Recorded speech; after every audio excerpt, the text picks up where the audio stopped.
Hello friend. நிறைய விஷயம் ட்ரெண்டிங்கா போயிட்டு இருக்கு. ஆனா அதுக்கு முன்னாடி நமக்கு எல்லாருக்கும் ஒரு கடமை இருக்கு.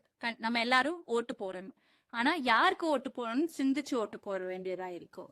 ஒரு மாற்றம் தேவை. நமக்கு ஒரு வளர்ச்சி தேவை அரசாங்கத்துக்கு. அதுக்கு நம்ம தான் யோசிச்சு யாருக்கு ஓட்டு போடணும்னு முடிவு.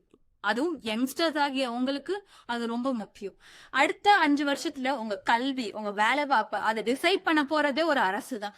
யாருக்கு அந்த பவர் இருக்குன்னு அந்த கவர்மெண்ட்டை தான் நம்ம சூஸ் பண்ணணும். நம்ம சென்ட்ரல் கவர்மெண்ட்ல தான் நிறைய நல்ல நல்ல ஸ்கீம்ஸ் இருக்கு.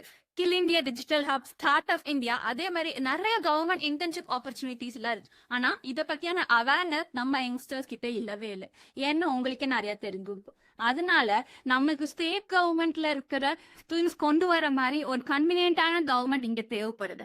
அதனால நம்ம எடப்பாடியா நிறைய ஸ்கீம்ஸ் இங்க கொண்டு வரேன்னு ப்ராமிஸ் பண்ணிட்டு அந்த மாதிரியான ஒரு கவர்மெண்ட்டுக்கு நம்ம கண்டிப்பா ஓட்டு போடணும். நான் அறந்தாங்கில 25 வருஷமா இருக்கேன். ஆனா எந்த வித பெரிய மாற்றமும் நான் பாக்கியதில்லை.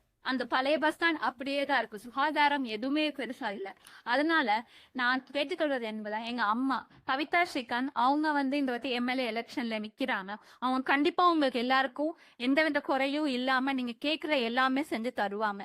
எங்க அம்மா சாதாரண உறுப்பினரா இருக்க போவே கொரோனா டைம்ல அவங்க அவங்களோட ஹெல்த்தை பத்தி எந்த இதுவும் கவலைப்படாம அவங்க மக்களுக்காக வெளியில போய் அவங்க ப்ரிகாஷனரியா சேஃப்டி ப்ரோட்டோகால்ஸ் எல்லாத்தையும் ஃபாலோ பண்ணி மாஸ்க், சாப்பாடு விஷயம், அதுக்கப்புறம் கஷாயம் இதெல்லாம் கொடுத்து மக்களுக்கு உதவி இருக்காங்க.